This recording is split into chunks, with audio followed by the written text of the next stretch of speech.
Hello, my darlings. Welcome back to Owl the Storyteller, where we explore the fascinating world of fashion history. Today, we're diving into the final phase of the bustle era, where we bid adieu to those rigid bustles and say hello to the iconic hourglass. Get ready to talk corsetry, darling. Picture this. It's the late 1880s.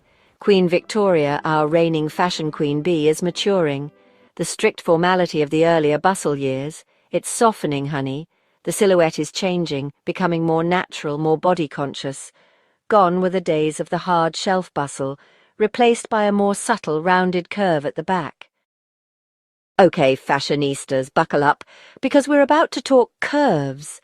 The back fullness of the bustle began to migrate downwards, creating a softer, more draped effect at the rear. And then, my dears, came the game-changer, the S-bend corset. It was a silhouette that celebrated curves, albeit in a highly structured and often uncomfortable way. Now let's get down to the nitty-gritty, the construction of these garments. Corsetry played a starring role, evolving to create that coveted S-bend. Dressmakers were becoming artists, using clever techniques to create illusions of even more dramatic curves. One word: gauze. These triangular panels allowed for a smooth fit over the hips and a graceful flare at the hem.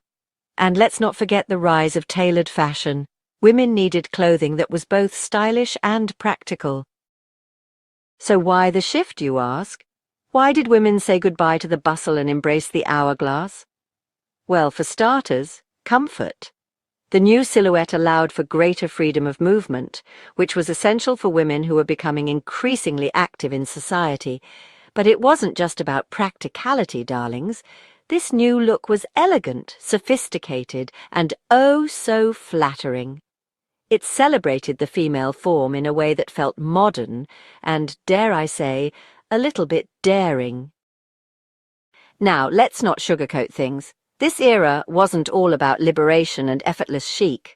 The pursuit of the perfect hourglass figure came at a price, both literally and figuratively. Those S-bend corsets, while undeniably stylish, could be incredibly restrictive and even damaging to a woman's health. Women were pushing for greater freedom and equality, yet they were still expected to conform to incredibly rigid beauty standards. Remember, my fashion-forward friends, fashion never exists in a vacuum. It's a mirror reflecting the social, cultural, and even political climate of the times. The Late Victorian Era was a time of immense change.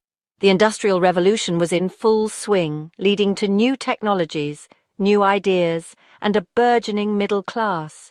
Women, too, were experiencing a shift in their roles and expectations. So, why should we care about a bunch of old clothes from over a century ago? Because, my dears, fashion is so much more than just fabric and thread. It's a language, a visual shorthand that tells us about the people who wore it, their hopes, their dreams, their struggles. By studying the past, we gain a deeper understanding of the present. So, there you have it, my darlings, a glimpse into the fascinating world of late Victorian fashion. We've journeyed from the rigid bustles to the curvy allure of the hourglass.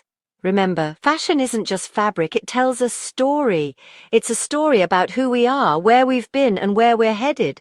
So absolutely don't forget to like and subscribe for more historical fashion insights. Until next time, stay curious, stay stylish, and keep those corsets. Well, maybe not corsets.